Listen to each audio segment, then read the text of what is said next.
Vamos ahora a centrarnos en la sociedad de Jesús. Al contrario de las democracias actuales que buscan que haya una clase media potente, en el tiempo de Jesús lo que se daba era que había una pequeña clase alta y una gran clase baja y mucha de ella empobrecida. Dentro de la clase alta nos encontramos con los saduceos y con los herodianos y con algunos fariseos, muy poquitos, pero también estaban dentro de la clase alta. La parte de la clase alta más importante son los saduceos, que son grandes terratenientes, tienen muchas tierras y colaboran con el Imperio Romano. Les interesa colaborar con el Imperio Romano.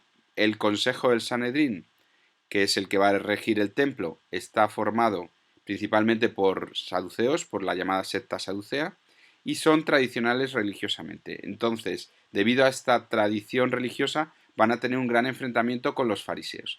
A nivel religioso, los fariseos son más cercanos al cristianismo que los saduceos. Pero es verdad que hay un enfrentamiento entre fariseos y saduceos y cristianos, pero sobre todo entre fariseos y saduceos. Los herodianos van a ser todos los que están vinculados a la corte de Herodes y por lo tanto al Imperio Romano. Están afincados en las ciudades y aquí pongo que son recaudadores de impuestos. Bueno, hay que tener en cuenta que me estoy refiriendo solo y exclusivamente a los que son los grandes dirigentes de la recaudación de impuestos. ¿Vale? Son a los que les va a llegar esa recaudación de impuestos. Los fariseos, que ya os he dicho que un grupo pequeño de ellos pertenecía a la alta sociedad, van a ser más bien pobres en general.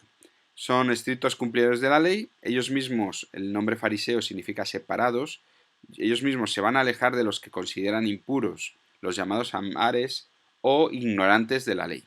Son nacionalistas pero no van a ser violentos, mientras que herodianos y saduceos van a estar colaborando con el Imperio Romano, aunque no les guste mucho, tienen mucho que perder y colaboran gustosamente, digamos, con el Imperio Romano. Los fariseos van a ser muy críticos, pero no son violentos, no van a enfrentarse a los romanos de manera violenta. Van a tener muchísima influencia en el pueblo.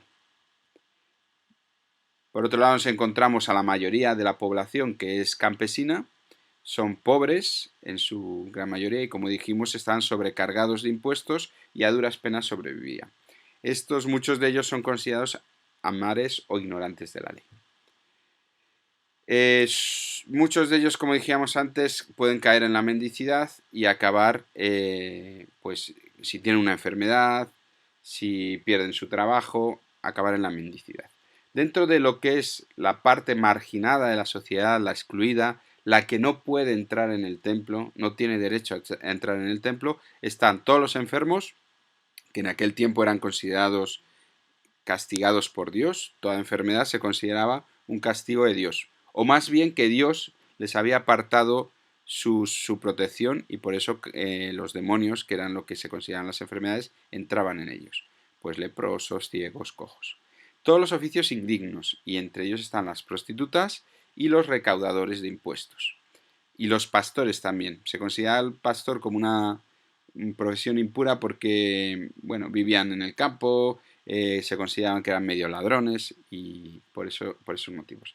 Los recaudadores os he puesto un asterisco porque estaban los de la clase alta y porque no solo publicanos eran los recaudadores de impuestos, sino también los que recaudaban el dinero en los prostíbulos, es decir, el proseneta que estaba a la puerta del prostíbulo.